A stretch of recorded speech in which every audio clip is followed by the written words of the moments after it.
Good morning, family and friends. Happy Saturday. Welcome to another Coffee with Kim. I missed last week. I was off like the rest of many of you, celebrating Easter with my loved ones. So hopefully you had a fabulous time, made some fun memories with the kiddos and your family, Easter egg hunting, whatever you may have done. And hopefully you enjoyed it. Woke up this morning, we knew that we were going to have some bad weather overnight, and here we are still today. So we'll see if this continues for the entire day or if we just have a little while of it. But nonetheless, we need the rain, so we'll go with it. A couple things before I get going today. I want to tell you one quick thing, and I want you to look this up because it is really neat. Look up Schooly Bus, okay? We're going to look at a different form of real estate right now than what we typically do. But my broker happens to have a Schooly Bus that she's worked so hard on, getting ready, completely redone.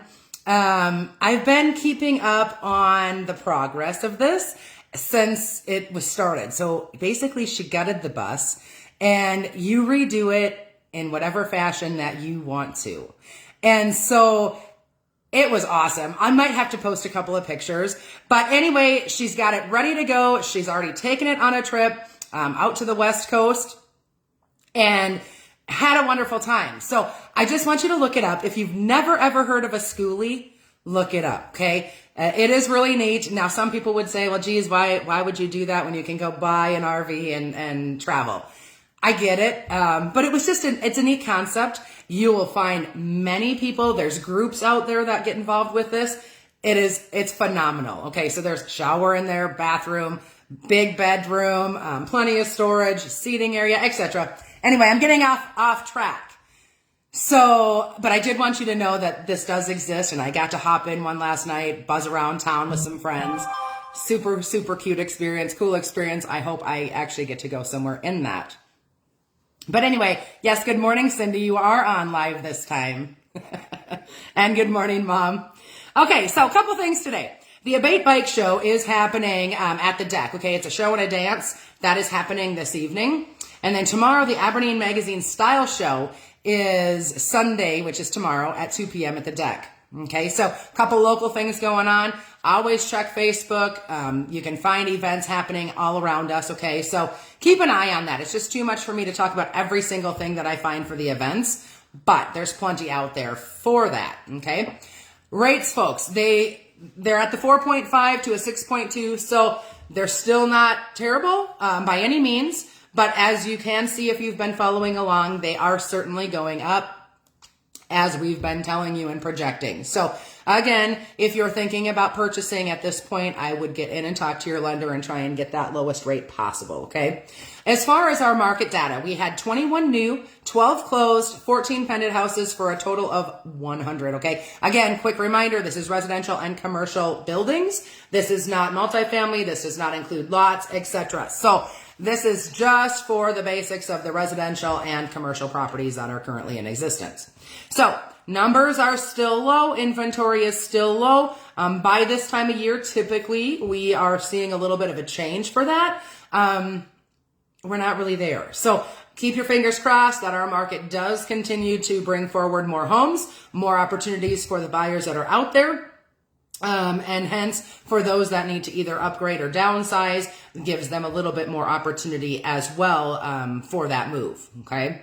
So today, I feel kind of crazy talking about it as it's raining now, but we are getting to the gardening season and preparing for all of that good stuff. And so I thought I'd bring some hints and tips for you to help get you motivated, help get you on track, whatever it is you need some knowledge on. But a couple things right off the bat. If you're getting ready for it, make sure you've got all your tools. Clean out that shed. Go through.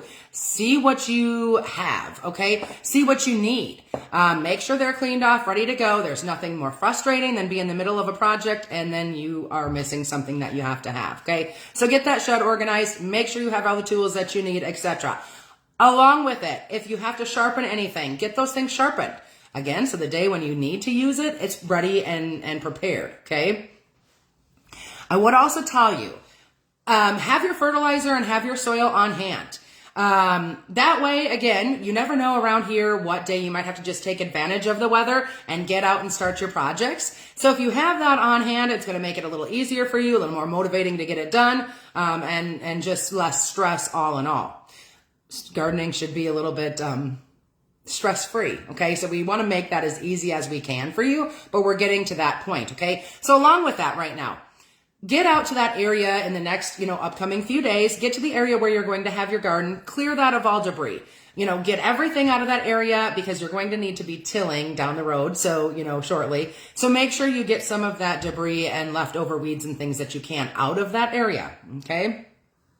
You may need to think about pruning some brushes and shrubs. Now, I caution you with this because the fall and the spring, there are different plants and different times that they need attention, okay? So keep an eye on what it is that you might have to be pruning to ensure that it should be done in the spring versus the fall, okay? So just a little FYI on that.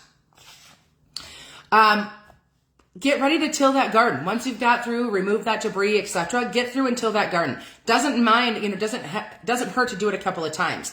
While you're doing that, make sure you add all of your nutrients and your compost and things that you need into that so that all of the soil you'll be utilizing is going to be ready and prepared with the best nutrients possible, okay? Anybody using garden beds, big planters that are not actually into the ground, get those ready. Make sure that all your boards are solid. Make sure that any fencing that you may need for your garden or your area is solid. So if you have to repair something, replace something, build a new one, you don't want to wait again until the last minute to do these things. So think about that ahead of time. Get those things lined up. Also, for those of you that like to sow your seeds ahead of time, some of those plants that are a little more difficult, that need a little more time to grow, get those ready as well. Get those sowed, get them going indoors, get anything else that you want to or you can going indoors ahead of time. Gosh, guys, I used to do this for quite a few years. I can honestly say I have not been growing my stuff in my house ahead of time. I did do that for a while. I always found that my peppers seemed to be the best. My tomatoes once in a while didn't seem to stay as strong. So personally, I have found that I just wait and I buy them from the store prior to doing it. But many people enjoy it. I used to enjoy it. I just didn't have the greatest luck with it. So, but if you do, now is the time. Okay. Also, one of the last things, I guess, I would say when you have this ready and once your garden has actually been planted, use mulch around all of the areas that you possibly can. And I'm not saying directly using mulch or wood chips. You can use straw, you can use grass, you can use a number of things. But do put that all around. It will help keep moisture inside, retain that moisture, and it will also help keep a lot of your weeds away. I'm always a garden lover and until about, month or two into it, and then I have to start really worrying about that. It does get frustrating. I let that get a little overgrown sometimes. So this will be the first time I'm actually going to go ahead and do that mulch situation. And I will see how that goes, but I'm hoping it works charms because I am not a fan of the weeds in my garden. But anyway, so get that ready, whether you're using something that you already have or you need to buy some. Again, being prepared, folks, is going to help you in this situation, along with most things in our life. So if there's anything I can help you with to get that gardening ready, here's some of those tips, okay? Next week, I'm not sure exactly what topic I'm going to bring to you, but it most likely is going to be something regarding getting your house ready. I've already brought that up probably about a month and a half ago, but we kind of had that second winter come back then. We were thinking we might have nicer weather moving forward. So since we're back to some of the weather that hasn't allowed us all to get out and do these spring cleaning things and organizing, I'm going to bring you some information next week along with another topic in real estate. But look forward to that next Saturday. Join me again at 9:15. I'm always live at that point unless I otherwise notify you that I won't be on, okay? So anyway, thanks for tuning in. I hope you have a fabulous time. For those of you who caught me from the start, check out those buses. Let me know your thoughts. Send me a picture. Send me something. Tell me I'm crazy. I don't care what you do, but check it out. Like I said, a different form of real estate someday. You may not own actual property, but boy, you could tour the world in that and have a good time. So anyway, thanks again. Hopefully you have a fabulous weekend. I look forward to seeing you all Saturday. Bye-bye for now.